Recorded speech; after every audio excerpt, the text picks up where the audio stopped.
Quando estourou 64, eu tinha um consultório que ficava em frente ou depois Secretaria de Educação, era o 25BC, era uma unidade policial. Esse fato fez com que eu presenciasse de camarote a tarde e o início da noite de 31, do fadado 31 de março. E a madrugada, e eu ainda voltei de noite, fui olhar, e que susto eu tive quando desci a ponte, Santa Isabel, e tomei a direita, estava uma bateria do RO, entendeu? Posta, em posição de bombardear o palácio ou coisa semelhante. Então, eu me recolhi, a parte, e passei a procurar as pessoas que eu sabia que podiam ser alvo. O Ximenes tinha ficado logo preso, Valdir Ximenes. O Miguel Newton, eu aí posso revelar hoje de público, eu trouxe para minha casa, mas minha casa era devassável, ele foi para a casa de meu pai. Isso foi possível em torno de 9 a 10 dias, até que houve aquela marcha da família com Deus pela liberdade, eles marchando para cá e eu para lá. Com isso, eu deixei em terras paraibanas Miguel Newton e ele terminou batendo nas Guianas. Segue o tempo, né?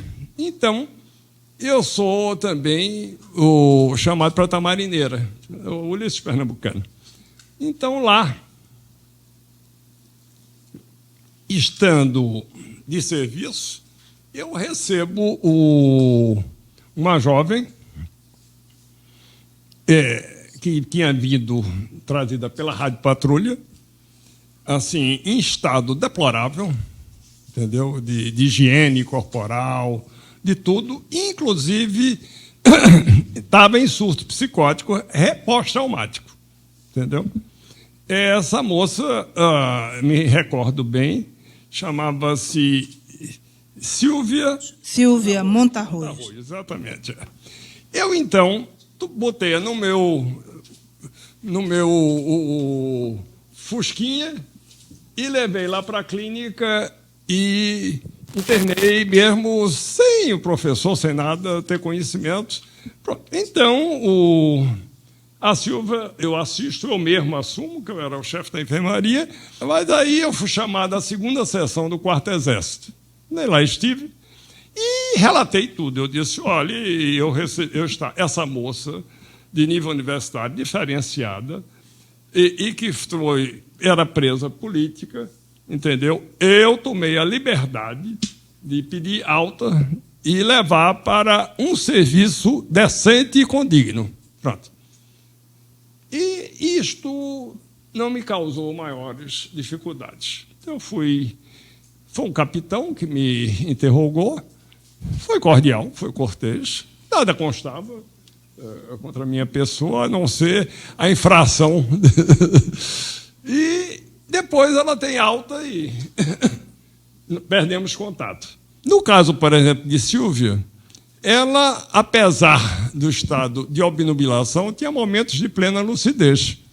E ela pôde dizer, por exemplo, eu fui ser viciada, não foram esses termos, mas foi o equivalente a isto, sexualmente, por um senhor de olhos claros, que era o chefe dos outros policiais, que lá estavam no DOPS.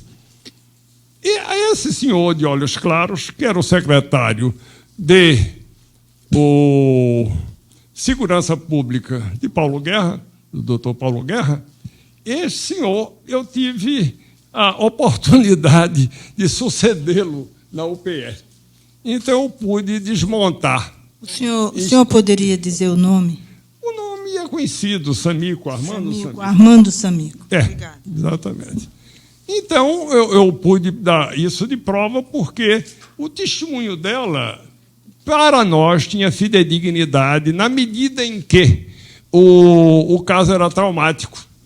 Ela foi ser viciada sexualmente e também fisicamente. Em pleno 64, eu telefono para a casa de Ximenes, de Valdir Ximenes, E sou avisado que ele estava com destino ignorado. Talvez estivesse no HGR. E fui direto lá. Olhe, a cena é dantesca. Entendeu? O Pablo Valdir estava... Eu disse, isso é fratura de coluna. Ele estava encurvado, sem poder mexer. As mãos edemaciadas, a genitália item, entendeu? E tinha levado vários telefonemas e tinha rompido o tímpano. Eu digo, meu querido, o que é que há? Eu digo, vou tomar uma atitude. Eu desci, falei com o Montezuma e fui ao Aldano pontual. Eu disse ao Aldano, precisa ser feito um raio-x de coluna. Foi ele quem fez e foi ele quem disse. Há uma lesão na vértebra tal, destruição do corpo da vértebra. Olha, para destruir o corpo de uma vértebra, precisa assim, ser um coice de um cavalo percherron, quer dizer, daqueles que tem na Europa, enormes. Quer dizer, aquilo foi pau de arara e fuzil. Essa parte da sua permanência na Tamarineira, ela é muito importante, porque há denúncias de que o senhor Edival Freitas, que era secretário assistente, que era adjunto do secretário assistente, tenha chegado à Tamarineira também em uma forma muito precária na sua condição de cidadão. Eu gostaria que o senhor, se souber alguma coisa, por favor, fale. Deste fato eu tomei conhecimento, mas foi um momento que eu ainda não tinha me reinstalado. Essa que é a verdade. Mas sei que ele foi preso lá numa cela infame da antiga manicômio judiciário, que aí não existia aquele de Monjope, então colocaram-no lá nas celas, inclusive com alguns doentes perigosos. Essa que é a verdade. A universidade, por exemplo, quando eu fui fazer o concurso de docência, me exigiram um atestado de antecedentes sociais. Eu acho que eu já mencionei. Então, ou então que 2 oficiais, ou um oficial, quer dizer, desse uma declaração que eu não tinha antecedentes políticos nem sociais. Aí eu disse, eu me recuso. Eu me recuso, aí fui falar com o pró-reitor, que era um deles, que eu sabia que era interventor. Eu conhecia o filho dele, que era meu colega, e tivemos até consultório um tempo juntos, entendeu? E ele, então, deu.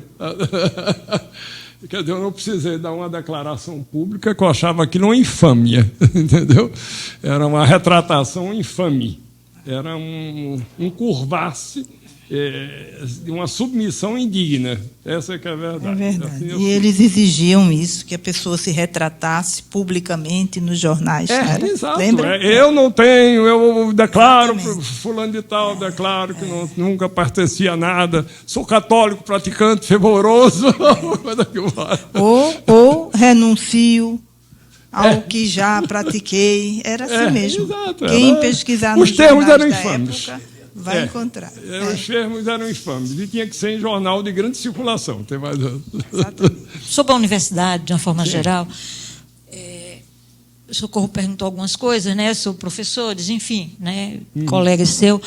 Aí, sobre os estudantes, de uma forma geral, né, o senhor tem alguma lembrança? Porque esse período, né, a partir do AI-5, né, foi quando foi criado também, né, aquele 477, né, e o 477 puniu muita gente, inclusive muitos estudantes de medicina, né, na Federal, e foram caçados, entre outros, Humberto Câmara, Humberto Câmara, que hoje é um desaparecido político, né, Marcos Burli, né, o próprio Luciano Siqueira. Tive a oportunidade de dizer, mais de uma vez, quando reitor, eu dizia, tem uma página vergonhosa na história dessa faculdade. Quer dizer, e aí relatava. Eu sabia até os nomes de cor. Agora, 5 anos depois, é querer muito. Né? Porque o procedimento era um rito sumário, né? abriu um inquérito com rito sumário e praticamente não dava direito de defesa, né? Não tinha, e foi Capelão quem fez os... Francisco Montenegro foi quem... Estabeleceu as regras. Exato. E foi um julgamento sumário, entendeu? E indignou muita gente que não era... que era gente de decência. Mesmo que não fosse ligado politicamente, mas era gente honesta, gente séria que repudiou aquilo, entendeu? Na congregação. E se retiraram. Como o senhor caracterizaria tecnicamente o torturador? Qual seria, do ponto de vista mental, essa figura? O que é que ele, como é que ele se alimenta do ponto de vista do espírito diante da tortura? Olha, o torturador é um sádico. Há várias formas de sadismo. Há até um sadismo assim que não é exibido, que fica nas entrelinhas, para ter uma forma de tortura, uma forma de maltratar e tudo mais. O torturador mesmo, este tem satisfação. Quer dizer, essa que é a verdade. Aí não é doença mental, não, é transtorno de personalidade imputável. Isso é crime. Isso é a mesma coisa do criminoso comum e de criminosos aberrantes. Aliás, cada vez mais a gente tem notícias de formas escabrosas de crime e coisas semelhantes.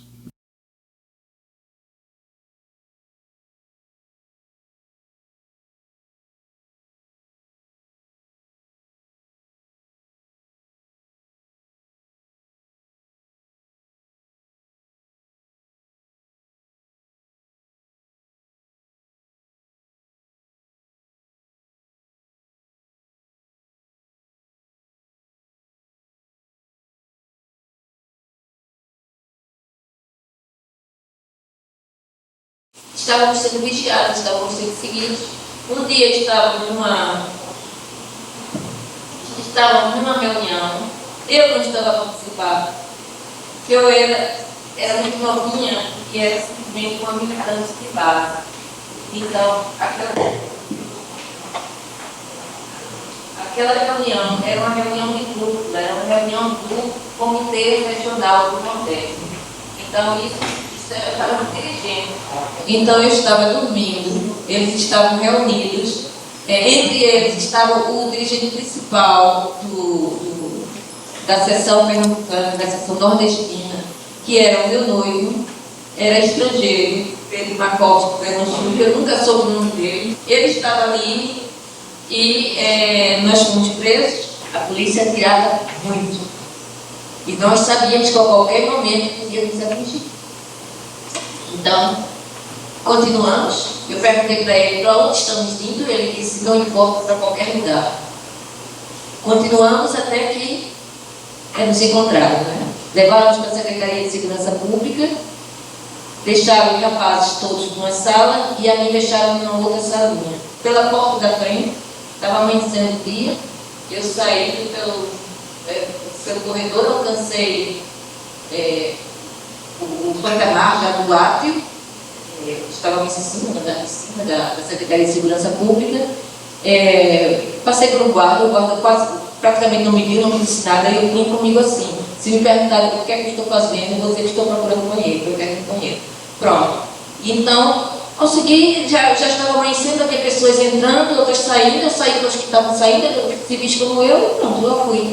Cheguei na casa dos meus pais, que era na Rua dos Palmares, e disse, cheguei muito nervosa, né, chorando, então falei o que estava acontecendo. Meu pai e minha mãe agora tem que se esconder, onde, porque daqui a pouco eles batem aqui, e fui para casa de um tio da minha mãe, que era chefe de polícia aposentado, estava na casa acima de qualquer suspeita, fui para lá. Essa foto saiu no outro dia, em todos os jornais, com perigoso terrorista fugiu da polícia, procura-se, bota. Eu não sabia porque os meus parentes me escondiam isso para me poupar. Só que eu não estava sabendo que estava sendo procurado. E não era a ideia, mas não pensei que eu fosse tão importante assim, porque não era. Eles me deram uma dimensão. E eu sei que assim eu fui de casa em casa até que Fui reconhecida e fui presa. Pronto, aí conto com detalhes no livro, não vou contar aqui porque está com detalhes não. Aí sim, aí a barra foi muito pesada, porque eles estavam furiosos comigo, porque eu tinha feito, digamos, uma desfeita para eles, era uma menina que tinha ludibriado a vigilância deles. Ainda por cima, quando me recapturaram, as câmeras da televisão filmaram essa recaptura e o delegado auxiliar, Álvaro da Costa Lima, disse à televisão que os pais tivessem muito cuidado com suas filhas, que não se enganassem com sua carinha inocente, porque está aqui Tatiana, cara de ingênua, mas uma mulher diabólica. E eu cuspi na cara dele. Ele ficou furioso, ele pessoalmente me queimou. Todos os lugares, mais alguns, com cigarros, e pontas de cigarros dentro de charuto. Pronto, recebi muita pancada ali também, imensa. Depois veio a ordem para eu passar da Secretaria de Segurança Pública para o Exército. E eu fui para o Exército. Eu corri praticamente todos os quartéis de Recife. Para mim, a palavra de ordem que eu tinha que morrer, mas sempre cumprindo, nem que tivesse que dar minha vida por isso, era não falar. E não falei. Não disse nem sequer como me chamava, quem é você, calada, como se fosse cega, surda-muda. Não falei absolutamente nada. Cada vez que passava para outro quartel, as torturas eram maiores. Chegou um ponto, então, em que resolveram me torturar na frente do Gustavo, que também tinha ficado calado até esse momento. Ele também não falou. Mas aí trouxeram, e diante dele, 3 homens me estupraram. Eu sangrava pelo nariz, pelos ouvidos, pela boca, pelo sexo, mais que qualquer coisa. Eu estava todo num banho de sangue. E eu vi a voz dele, detrasindo ele nesse momento, eu vi a voz dele. Parem, vocês estão loucos, vocês estão a matá-la. Então eu desmaiei. E eu, quando voltei os sentidos, eu estava deitada, imersa em um banho de sangue, com a cabeça no joelho dele, né? Ele estava sentado com a cabeça na perna dele, e ele olhava para mim e chorava. E eu nunca o tinha visto chorar. Ele era sempre muito alegre, muito risonho, sempre muito otimista. E eu perguntei o que me tinham feito, porque eu não lembrava, porque eu fiquei sem lembrar durante muito tempo. E ele só me disse isso: não te fizeram nada. Por mais que quisessem, não te tocaram, nem na ponta dos teus pés. Não aconteceu nada aqui, eles não te atingiram em nada. Eu pensava que ele estava morto, durante todo o tempo eu pensei que já tinha matado. E quando eu vi que realmente, a primeira noção que eu tive quando eu abri os olhos e vi que ele estava ali, era que nós os dois estávamos mortos, era o nosso primeiro encontro no céu. Então eu disse: eles não te mataram. E ele me disse uma coisa terrível, ele disse: antes que tivessem feito. E ele estava convencido que eu seria entregue à família, porque depois vieram os guardas, levaram, e eu ainda tentei ver se me levantava para falar com ele, mas estava toda dolorida, não consegui me mexer sequer. E eu vi como um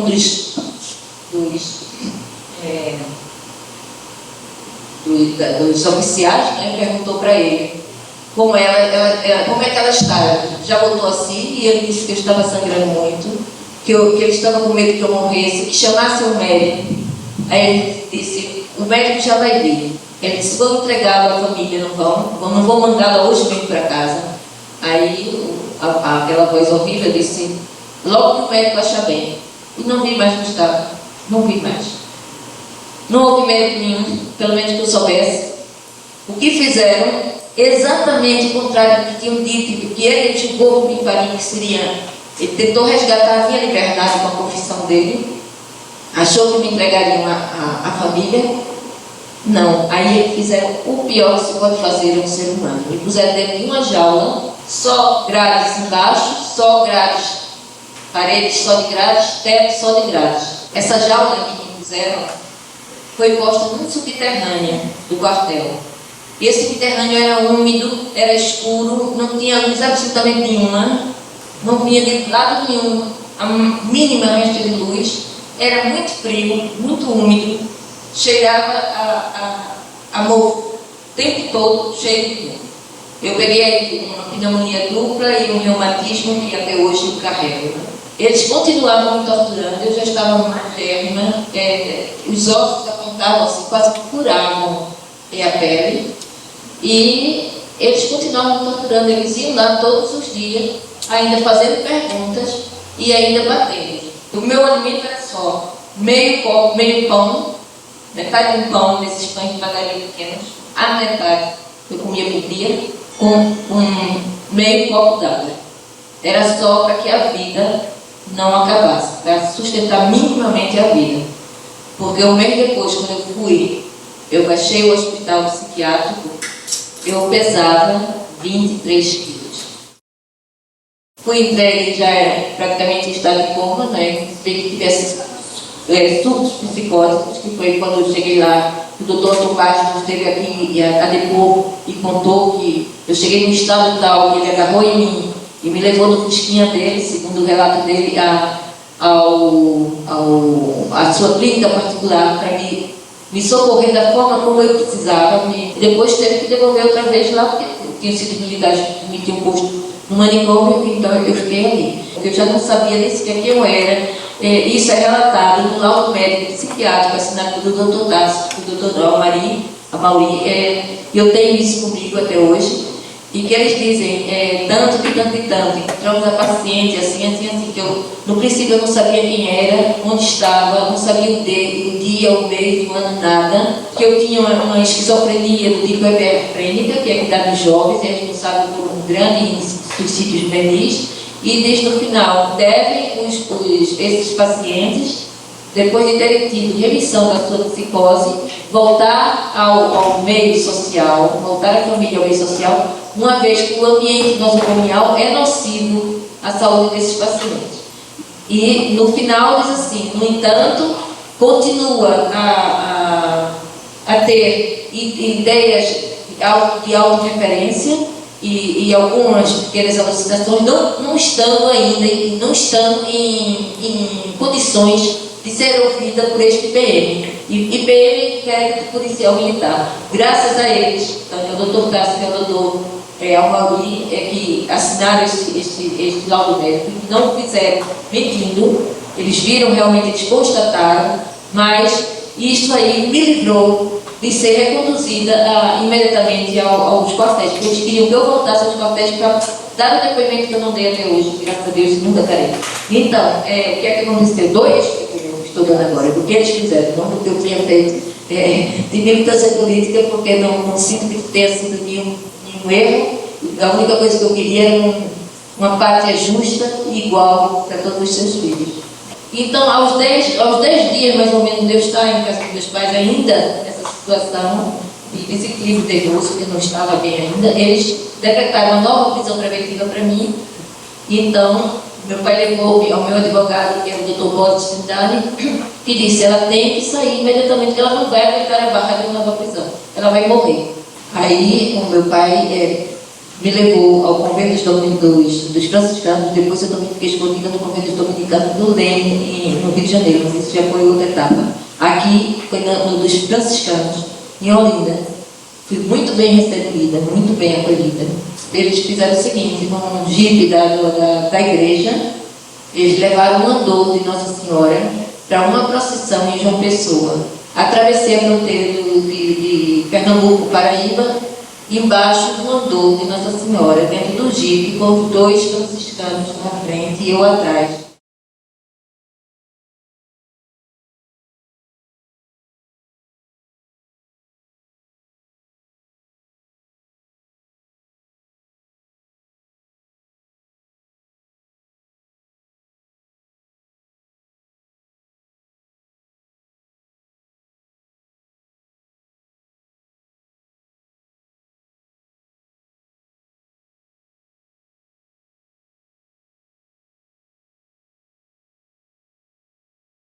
Eu estive aqui no ano 73, foi 73, e encarregado de eliminar uma pessoa. Eu saí do Rio, um voo normal, desembarquei no aeroporto, foi me buscar no aeroporto policial. Ali eu recebi uma arma, uma pistola 45, e fui levado num bairro, aqui em Recife, um local, eu não sei falar, bairro tal, não sei, eu não conheço Recife. E nesse lugar me mostraram, essa pessoa estava me acompanhando, tinha mais um carro de cobertura, olha, aquele ali é altamente perigoso.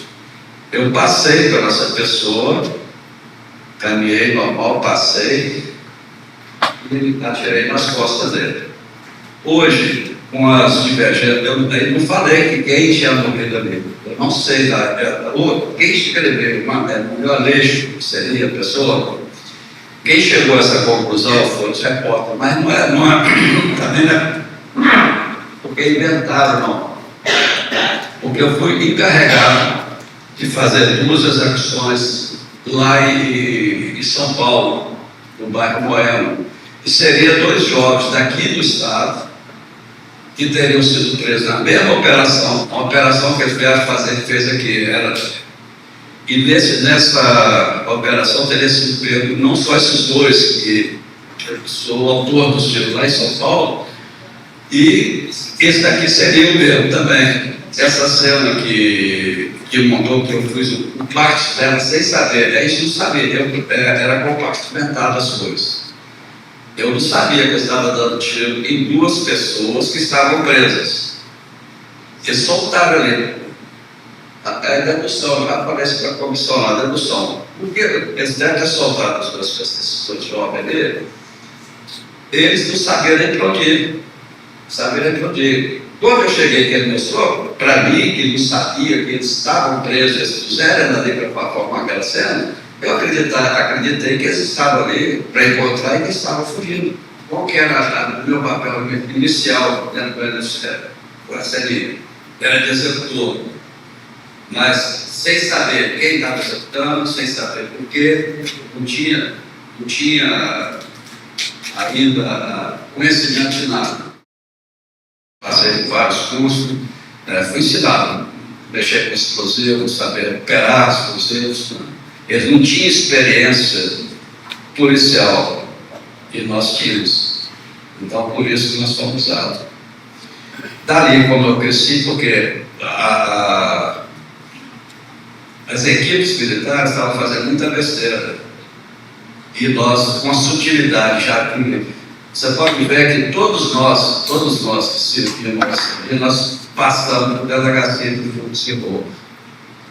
Silvestre aqui passou, Fleury lá passou, eu passei, o delegado do Paraná passou. Então, todos nós sabíamos mexer, sabia como fazer uma investigação, sabia como fazer uma campanha e sabia executar sem deixar prestígio.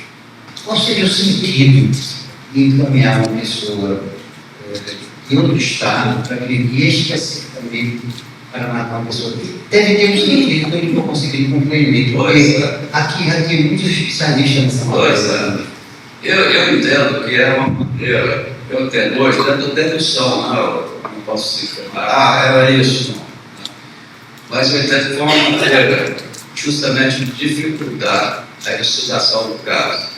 Eu creio que as outras pessoas daqui não sabem que foi uma pessoa lá do Rio, do Espírito Santo, que veio aqui executar. Esse que é o compartimento, para poder justamente dificultar. Porque estava ficando, eles estão entendendo que isso aí foi a gente da CIA que ensinou. Porque o jeito que estava fazendo, os alternativos caminhando para abertura. Ia todo mundo para a cadeia. Alguns que eu sei que recebia, igual lá em São Paulo, tinha que receber, era $300 por mês. Você pagava em dólares. E esse dinheiro vinha de onde? Era dinheiro do SNI. O SNI tinha um carro enorme. Olha, eu era eu podia ser nada ali dentro. O que eles me davam por mês, dava para comprar um carro por mês. Tinha determinadas operações que empresários pagavam. Eles colaboravam espontaneamente ou eram pressionados para colaborar? Não, a maioria era espontaneamente. A maioria das grandes empresas espontaneamente. Aqui eles fizeram eles provavelmente deram 2 supostos assassinos para o Manuel Aleixo. O sargento tem um telegrama do delegado de Barreiros dizendo que o sargento estava a serviço do Exército, provavelmente um sargento da polícia que estava a serviço do Exército, chamado Oscar Egito da Silva, teria assassinado a tiros Manuel Aleixo lá no interior. Essa é uma versão que a polícia mandou.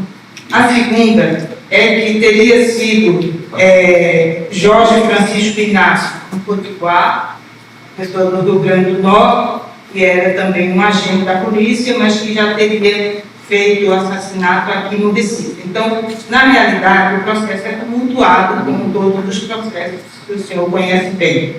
Porque há, nesse mesmo ano, duas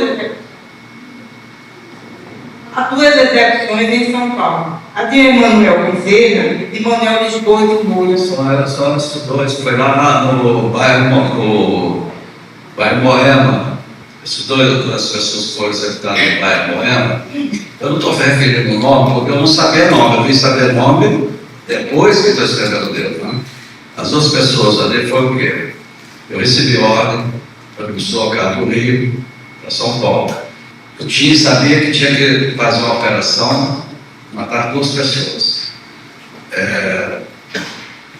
A equipe dele, esse que é da equipe de Fleury, chegou no hotel, eu vou conduzi-los ao local onde vai ter um encontro de 2 guerrilheiros perigosíssimos que chegaram recentemente não sei se é de Cuba, da China. Como sempre, o armamento era entregue nos locais, eles não levavam o armamento, era entregue lá nos locais. Então, nós recebemos submetralhadoras e pistola. Ficamos esperando quando aparecem 2 pessoas, um de um lado, outro do outro. Aí eu falei, aqueles ali, não dá bola que vocês vão levar tiro. Aí nós começamos a tirar. Dali, retornando para o Rio, foi feito o relatório, vi mais tarde que a história contada é que os 2 tinham se matado, trocando tiro, não tinha entregou. Não sei se a história que parece que foi contada, parece que foi essa aí. Mas foram executados por nós. O senhor poderia dizer se eles estariam presos? Hoje eu tenho certeza que eles estavam presos, conversando com pessoas lá de São Paulo, que vivanceiam, os outros me falaram, que eles estavam presos e soltaram, fizeram a mesma coisa do Aleixo, que soltaram, eu fui usado para chegarem para executar as pessoas que já estavam presas. Mas se por qualquer coisa eu caio preso, o que eu ia contar? Toda a perícia que houve o pessoal da esquerda foi feita de acordo com a autoridade que era. Eu pergunto, você foi torturado, você estava preso, essa perícia aí das lesões da tortura dele? Pois é, você vê qual a perícia mentirosa. O caso de Moema saiu no dia 5 de outubro, né? 5 de outubro, de setembro, né? No mês seguinte. 5 de setembro, no jornal. O tiroteio de Moema saiu no Diário de Pernambuco, daqui. O senhor não pode ter morto outra pessoa que não Manuel Aleixo? Pode ser. Hoje eu queria ter mais coisa para falar assim, ir mais dados para ajudar. Não tem. Eu não tenho. Eu gostaria de ter mais dados, pudesse auxiliar a comissão, ter certeza que foi ele ali, porque ele vai ficar uma dúvida agora.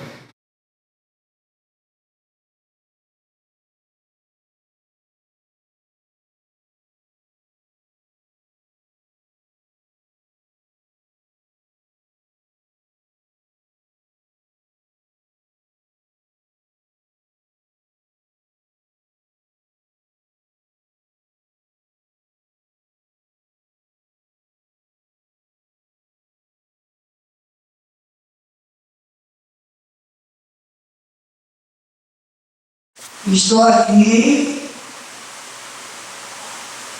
muito nervosa, porque cada vez que eu tenho que me dirigir à Comissão da Verdade, como aqui para Brasília. Já vi outra vez aqui a Recife, estou voltando hoje a Recife. É um pedaço da minha vida que canta por ele. Foi muito difícil eu ter perdido meu marido e na situação que ele morreu. Morreu como um terrorista perigoso, covarde, bandido. E o maior bandido disso tudo, vocês vão me desculpar, era o Carrossel. E era o maior amigo que eu conheci o Carrossel no tempo que meu marido era militar na Marinha Natal. E depois eu não tive mais contato com o Carrossel. Eu não tive contato com o Carrossel quando eu morava em Toritano. Ele chegou uma soledade lá em casa, na minha casa. Meu filho, se você não me perguntar agora, eu não me lembro, mas foi todo mesmo na casa da mulher. Então Soledade estava grávida. E ele me perguntou se eu conhecia alguém para fazer uma bolsa de Soledade. Isso eu digo a vocês de coração, não estou mentindo, ele é que não está.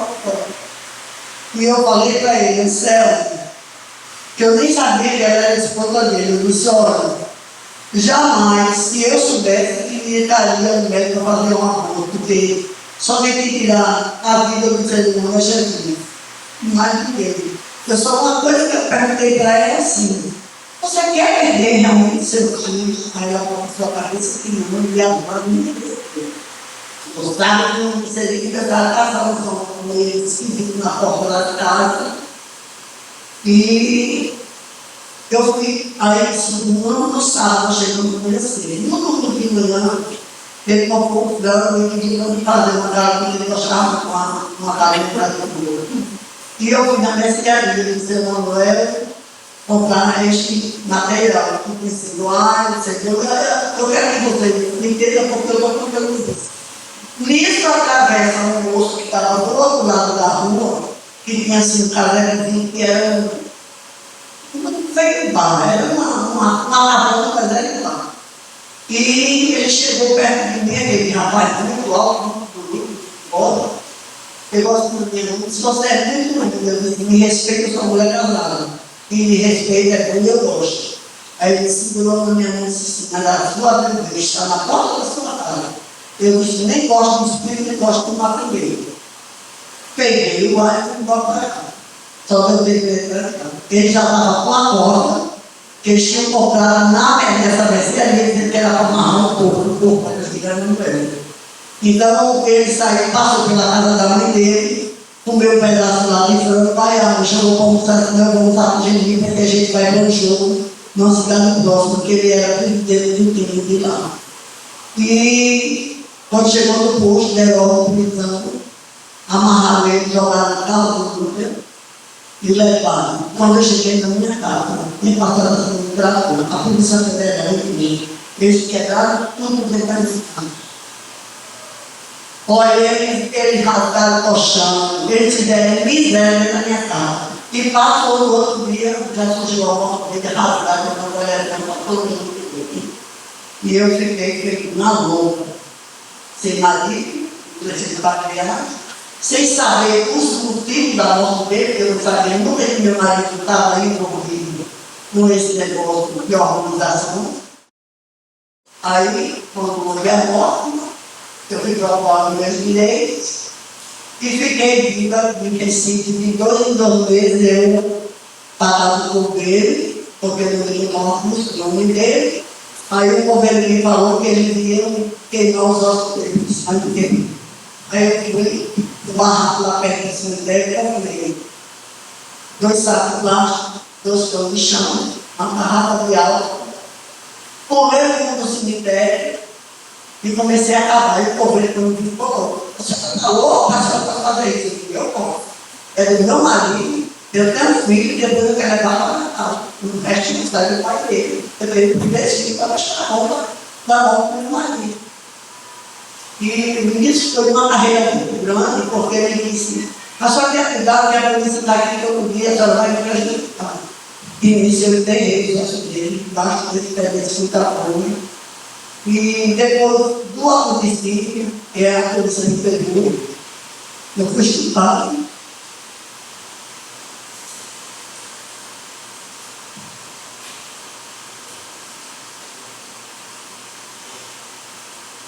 tive que fazer um aborto.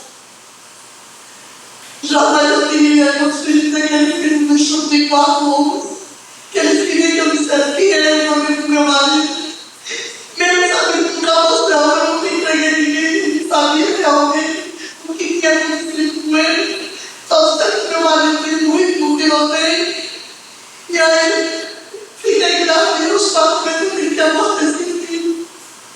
E quase eu morri dessa morte desse depois com ele. Porque eu não conseguia como uma mãe ter coragem para matar meu próprio filho. E isso quase me levou à loucura, porque eu comprei um padre da minha cidade.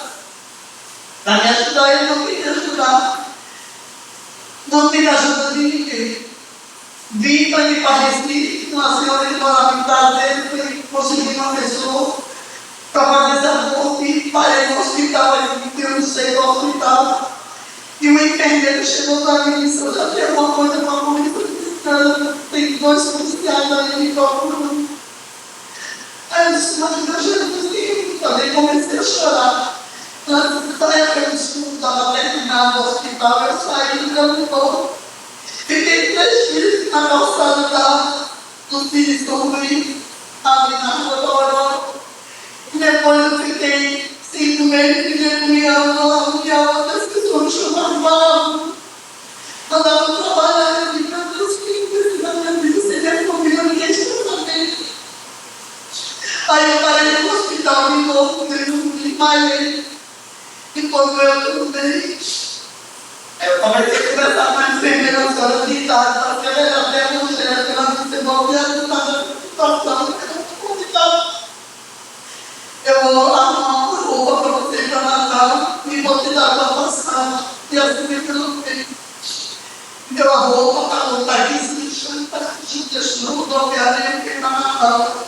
E a perseguição deles foi muito grande comigo, porque eles ficaram comigo até 89, 88 anos, mas até 89 possível.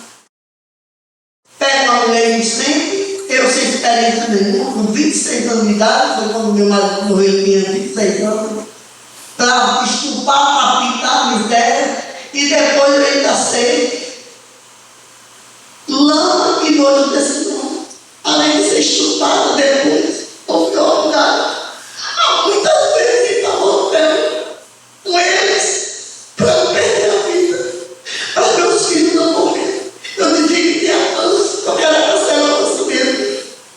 Nesse depoimento eu estou falando isso, um depoimento que eu falei, mas hoje eu disse: eu tenho que contar a verdade. Não foi uma vez, não foram muitas. Eu me senti uma mulher mais morte do mundo. Quando eu chegava em casa, eu queria tomar banho, que nojo tão grande de mim, meu Deus. E sabia que eu estava na mão daquele tubo, e todos eles eram assim para o federal. E eu tenho que me sujeitar aqui, a ser uma mulher bandida, uma prostituta. E aí me doía muito a minha alma. Não pegava. Eu não tenho medo do carrossel, porque tudo que ele fez foi tomar vida, e ele disse: no programa de televisão, se ficar assim, tudo outra vez. Então é um ser humano e a gente tem que ter piedade. Poder. Para o carrossel eu deixo assim, que Jesus é poderoso. E eu espero que um dia Deus boa aquele coração de pedra e faça alguma coisa na vida dele, porque ele tem vida morta nas costas. Eu não posso perdoar, só quem pode perdoar é aquele lá de cima. Meu sofrimento todinho, eu só agradeço a ele, porque foi ele quem entregou, ele que se fazia amigo dos amigos, sendo falso. Uma pessoa dessa, gente, só pode ter compaixão de misericórdia. Eu já vou fazer 70 anos, eu tenho vivo com 26. E tem noite, meus amigos, que eu digo: Senhor, só tu para me botar de pé. E é muito difícil você viver e achar tantas pessoas morrerem de sede. Que a ditadura matou não só muito militar, mas matou muitos cantantes, muitos professores. Quantas pessoas que morreram inocentes nessa época, quantos estudantes no começo das suas vidas foram tirados a liberdade, o direito, e que eu espero que o Brasil nunca mais a gente venha ver uma ditadura militar. Em país nenhum, presidente nenhum, nação nenhuma, tem direito de tirar a vida de uma pessoa porque tem um ideal. O ideal do meu marido, depois que eu saber, era muito bonito, e se ele tivesse tido, eu apoiaria 1000 vezes que precisasse. Então, ele queria o quê? Um país melhor, como hoje nós estamos aí, com todo mundo vota, nós temos uma nação privilegiada, né? Por aqueles que doaram suas vidas em bem dessa nação.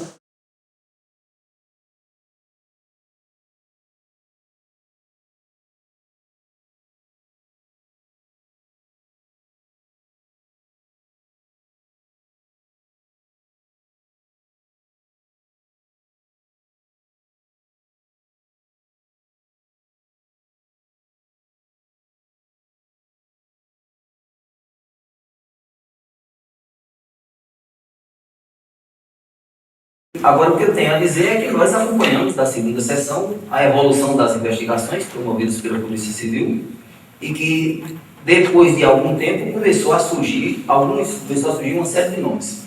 Dentre esses nomes surgiu o nome de Rogério e a história se reproduzia da seguinte maneira. O padre Henrique estava fazendo um trabalho junto aos drogados e alguns elementos da Polícia Civil que, inclusive, faziam parte do CCC, que era o caso do X9, eles se utilizaram da pessoa de Rogério para atrair. Estou dizendo isso porque foi a conversa surgida na época. O Rogério teria atraído o padre Henrique e trouxe a pessoa do padre Henrique até a Rural Verde e Branca. Quando o padre Henrique chegou na Rural Verde e Branca, estaria nessa rural o X9 e o River Costa. E aí cessou a ação de Rogério Mato nesse momento. Eles jogaram o padre para dentro da rural e sumiram com o padre. Só apareceu o padre morto no dia seguinte. Isso foi o que surgiu na segunda sessão e, inclusive, vieram informes de outros serviços que confirmavam mais ou menos isso. O comandante da Polícia Militar era o coronel Duarte Ribeiro, Gabriel Duarte Ribeiro. Pertencia aos quadros do Exército também. Quem comandava a Polícia Militar era um oficial do Exército. E o general Leonardo W. Mello era o comandante da 7ª Região Militar. Então, o general Leonardo me expôs o problema e disse que queria aquele pessoal preso no mais breve espaço de tempo. Então, no dia seguinte, eu já caí na rua e efetuei, em 2 ou 3 dias, efetuei quase todas as prisões. Faltou o Cândido Pinto de Melo. O senhor conhecia os agentes da Polícia Civil X9 e Rivel Rocha? Gostaria que o senhor descrevesse o perfil de cada um e com também o papel de atuação deles nos órgãos de repressão, de segurança. Conheci todos os dois. X9 é um rapaz que trabalhou muito tempo na rua. E quando eclodiu a Revolução, ele foi chamado para trabalhar nos serviços de informações. Então, foi muito ligado ao DOPS. E o Rivel Rocha, eu conheci menos, mas sabia também que ele era um homem de muita ação. Ele trabalhava muito na rua. Do X9, eu apenas sei que ele, quando se formou a equipe do CCC aqui, onde estava Roberto Souza Leão, ele fez parte desse grupo, né, fazendo atuações indevidas, que inclusive isso causou alguma dor de cabeça aos comandos militares, porque eles faziam muitas dessas ações à revelia, apenas com o intuito de agradar o sistema. Essas pessoas que foram para o doicode se transformaram em assassinos? Mas, doutor, olha, levando-se em conta o quadro existente na época, eu não diria que eles se transformaram em assassinos, mas existe a possibilidade de terem matado. Como alguns morreram.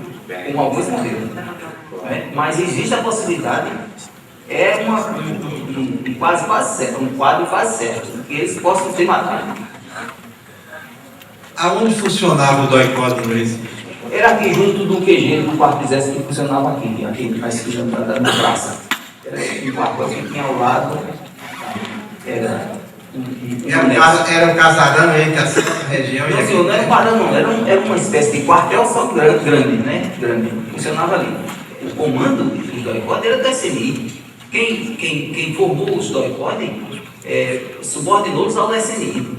Então, apesar disso, os oficiais generais tinham conhecimento disso. O general Bandeira, por exemplo, que trabalhou aqui muito tempo e trabalhou no Paraguaia, ele tinha conhecimento absolutamente de tudo que se passava aqui. O senhor Luiz Miranda integrava o CCC? Não, senhor. O Miranda ele trabalhou junto ao DOPS da Polícia Civil, porque ele tem uma participação muito grande do problema de Cândido, que eu cheguei a ser acusado de ter atirado em Cândido. Porque Miranda havia prendido Cândido no DOPS, antes do problema de Biúna, ele havia prendido Cândido e havia surrado Cândido de uma maneira violenta. Então, quando Cândido foi solto, ele disse: a próxima vez que ele prender, o mínimo que eu faço é ele quebrar as pernas. Isso, na verdade, Cândido disse depois a doutora Mércia Albuquerque, que foi a advogada dele, ele confirmou absolutamente tudo isso. E quando do atentado de Cândido, naquela noite ali na torre,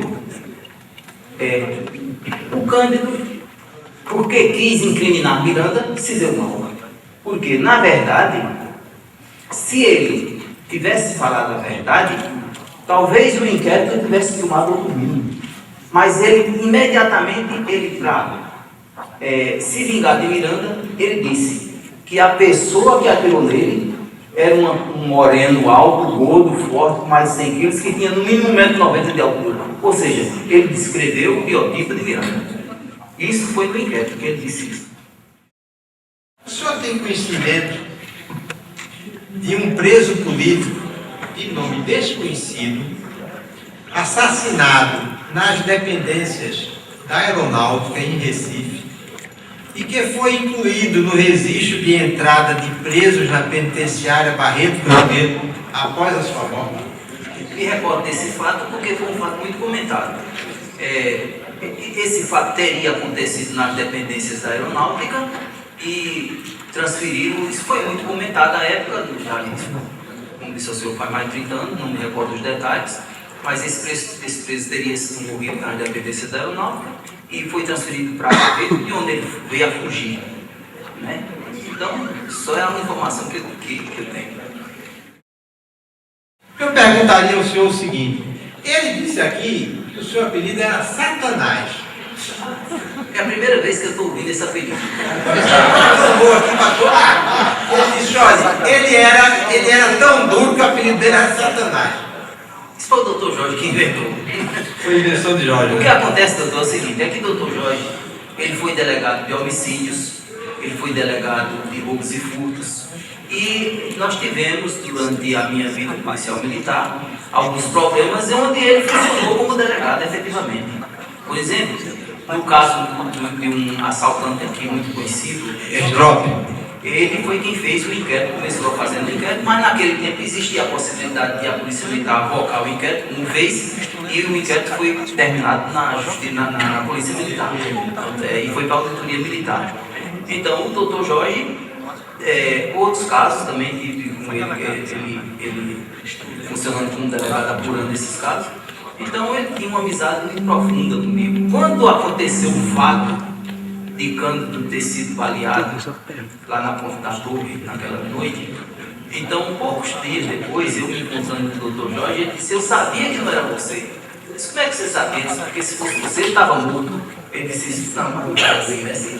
Porque eu atirava bem e ele acreditava que se eu tivesse atirado, eu teria atirado na cabeça do Cândido, né? E não onde pegou, mas sim, se não bem, nem saiu na boca. Então, o doutor Jorge tem o brilho da amizade dele, uma pessoa muito boa, e eu acredito que esse Satanás foi inventado por conta disso. Lhe confesso que não omitia absolutamente nada. Posso lhe dizer, vou dar um exemplo ao senhor. O coronel Sérgio Torres, Carlos Sérgio Torres, que chegou a comandar a Polícia Militar, ele, quando esteve no comando da Polícia Militar, todo mundo desconhecia que ele havia sido chefe do CIE, Centro de Informação do Exército. Principalmente que ele havia feito parte de toda aquela equipe militar que seguiu para Guaraguaia. Foi amicíssimo Curió, ele foi amicíssimo Curió.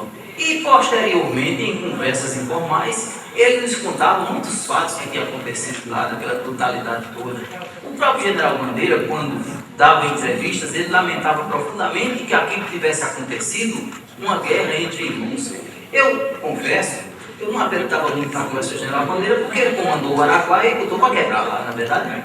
Então, na verdade, as pessoas que comandaram todos esses fatos estão mortos. Vamos ver, o general Milton Tavares foi a pedra fundamental de tudo isso. Aquele homem dali, ele saíram as ordens mais violentas que podem ter acontecido. O Milton, o general Milton. Era um homem que falava pouco, era um homem baixinho, de estatura baixa, mas a conversa dele era mata, mata, mata e sair matando. Então, aquela célebre ordem que partiu das autoridades, que ninguém sabe quem são as autoridades, dizendo vá e volte sem nenhum para o Araguaia. Vá e volte sem nenhum para o Araguaia. Então, o coronel Carlos Sérgio Torres foi um dos que levaram essa ordem e que, na verdade, todo aquele efetivo que estava lá brigando com aquela meninada era unicamente para atender uma ordem do general Milton Tavares. Todo mundo sabe disso dentro das Forças Armadas. Todo mundo sabe.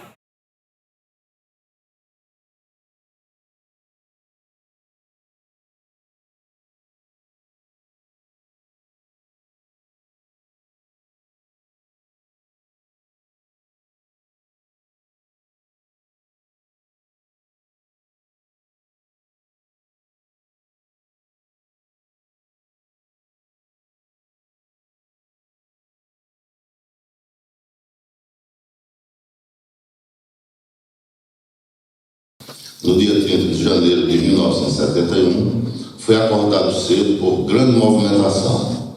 Desde a noite anterior, eu notara um movimento anormal de carros e viaturas saindo e chegando.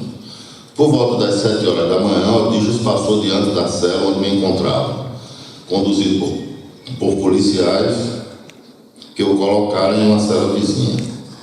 Ele estava de calção de banho, camisa e descalço.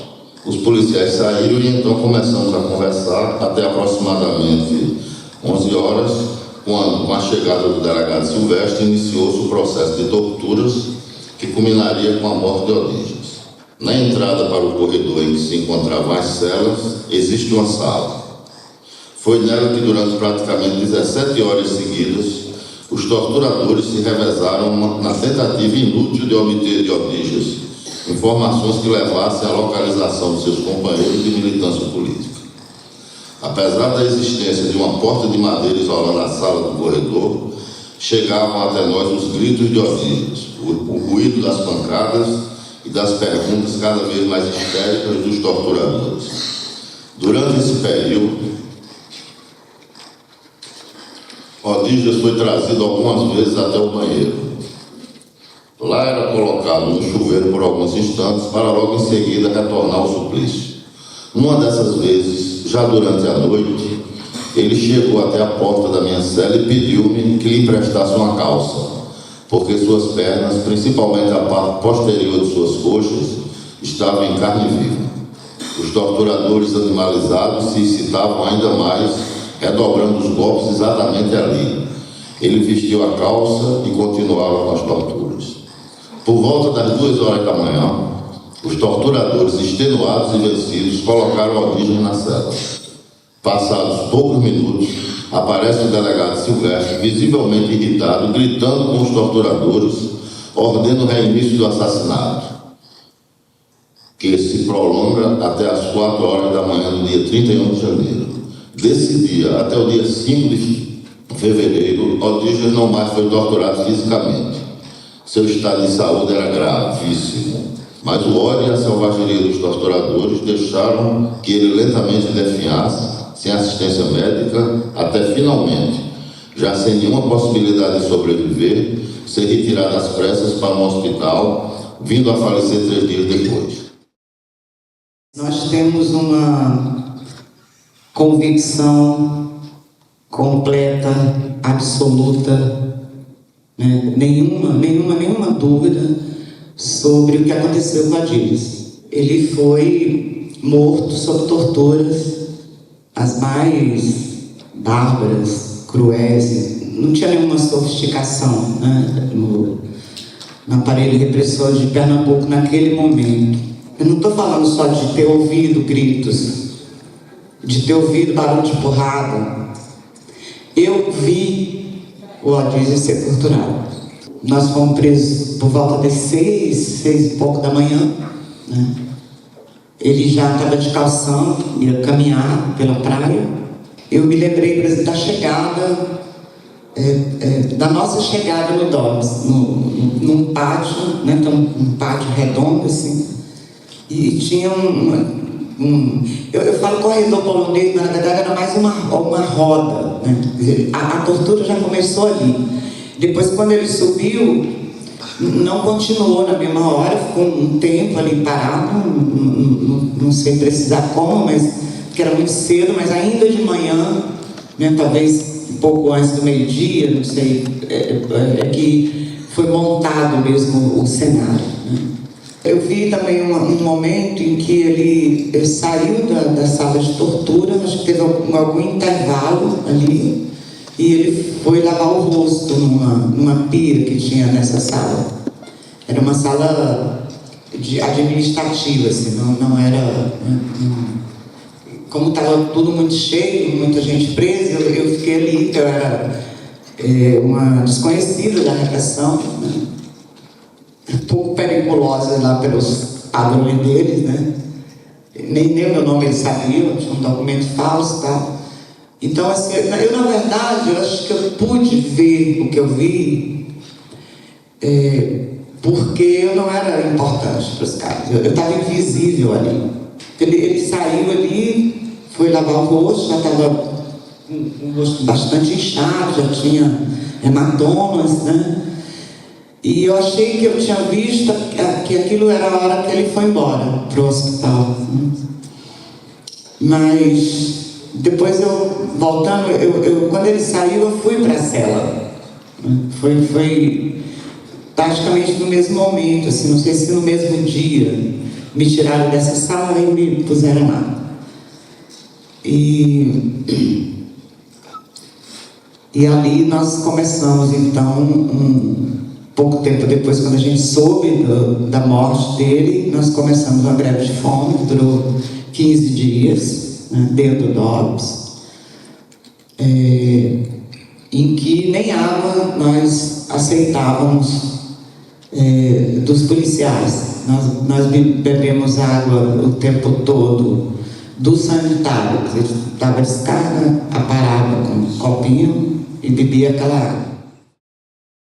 O Dijas, eu conheci já preso, jovem, vim chegando lá como nós vimos, cheio de vida, exuberante, nas torturas que ele foi submetido dia seguido. Eu acredito talvez fosse um dos principais alvos dos repressores naquele momento, porque ele foi escolhido para ser o mais torturado.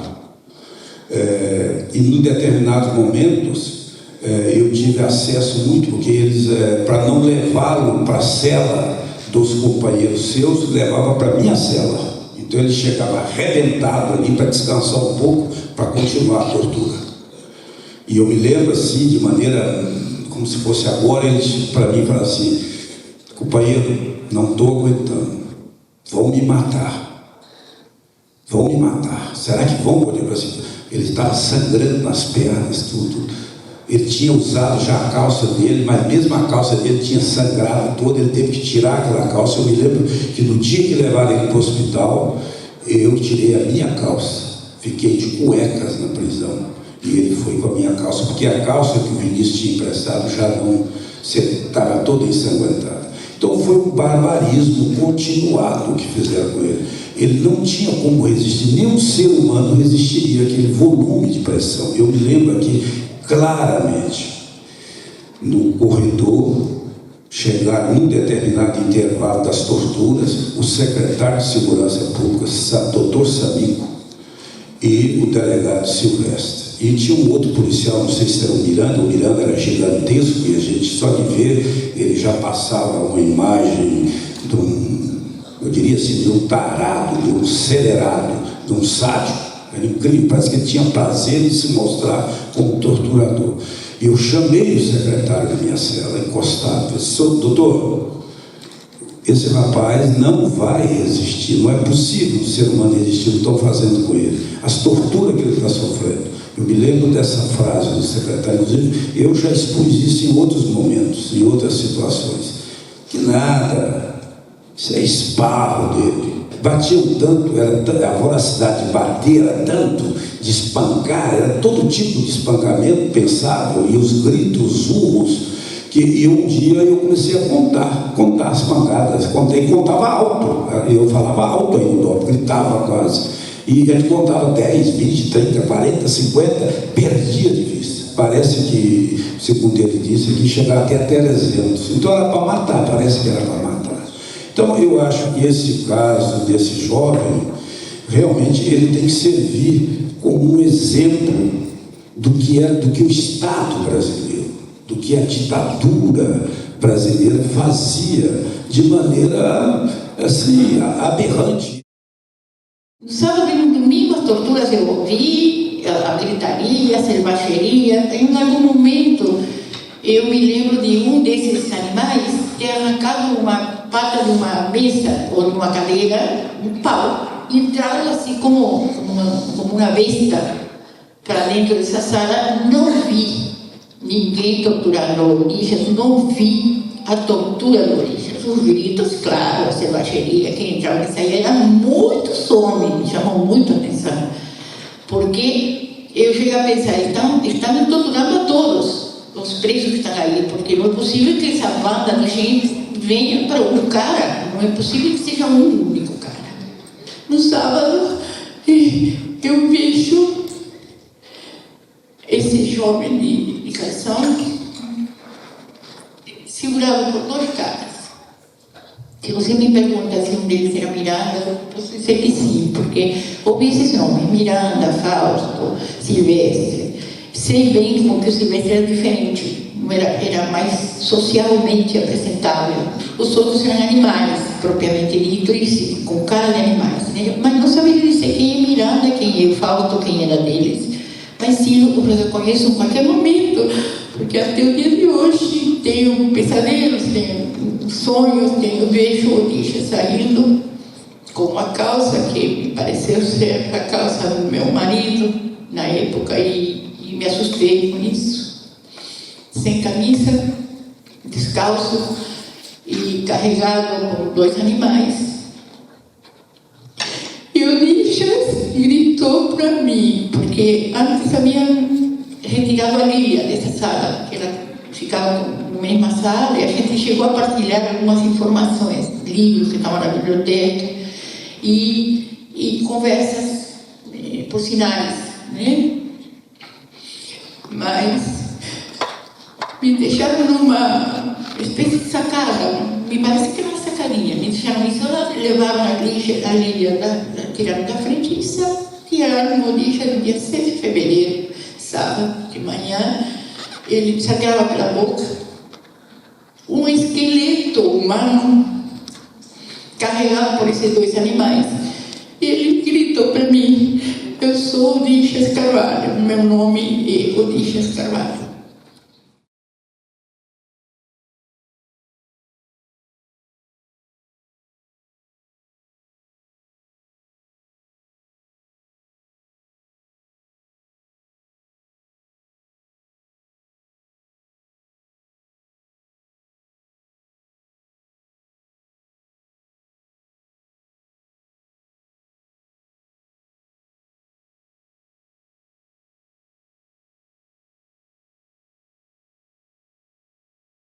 No campo, a nossa função, a nossa missão era de organizar os trabalhadores assalariados de usinas.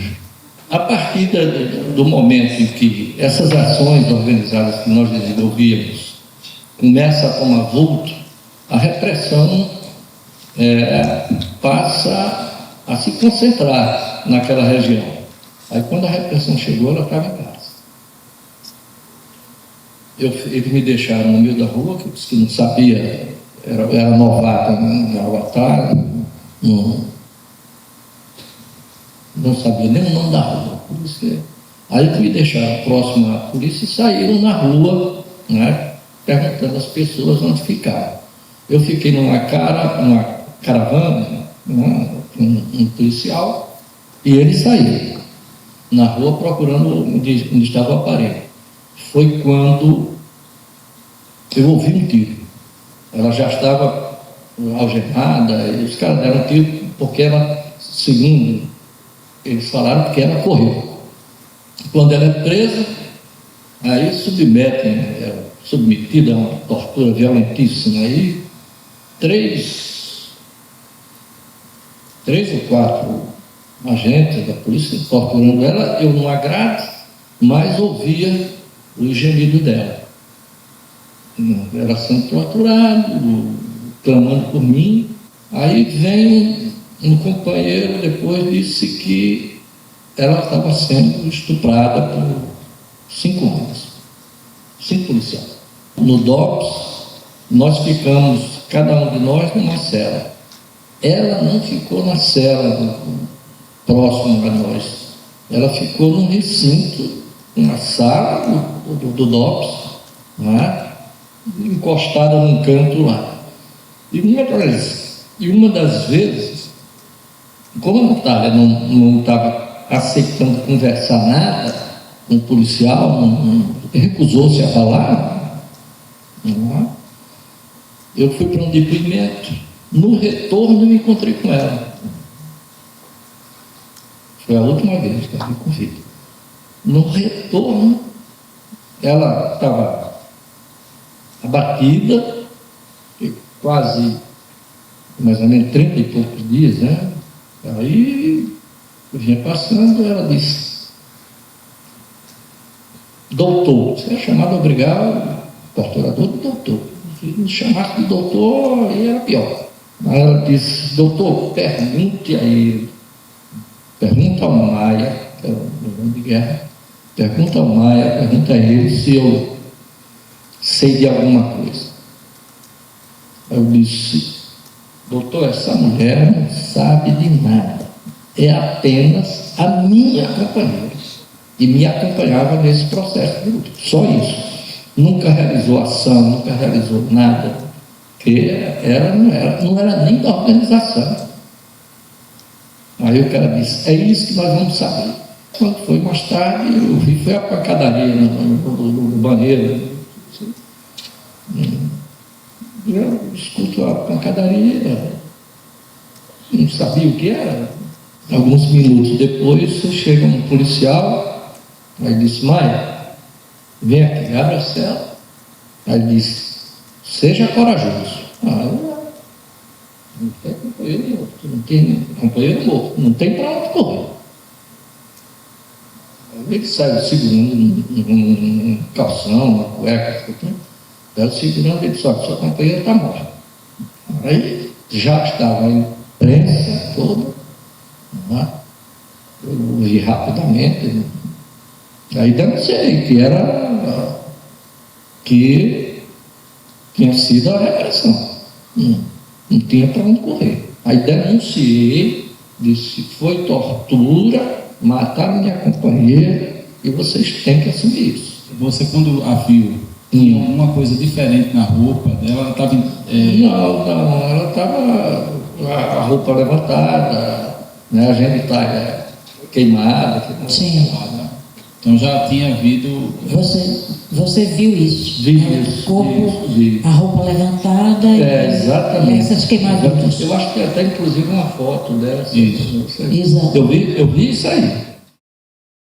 A Natália, eu conheci muito pouco, né? Umas 2 vezes ela foi cobrir o ponto comigo, com o Luiz. Eu não tive coragem de ver o cadáver, eles vieram me chamar, eu não tive coragem de ver. E ela foi muito torturada lá no Delcópolis, como todos nós, no Delcópolis, e a gente via os gritos dela, a versão que ela entrou para o banheiro, tirou a cordinha da bolsa, e então deu uma laçada aqui e se estrangulou. Ninguém se suicida assim. Por quê? Quando você estiver morrendo, você relaxa. Aí, essa versão aí, não, para mim, é falsa. Primeiramente falsa. Antes deles terem dito que ela tinha se enforcado, um tal de Silvestre, se não me engano, era o delegado daquela delegacia, não sei que tipo de delegado, mas o pessoal dizia que ele era delegado. Um sujeito forte, muito vermelho, corado. Assim.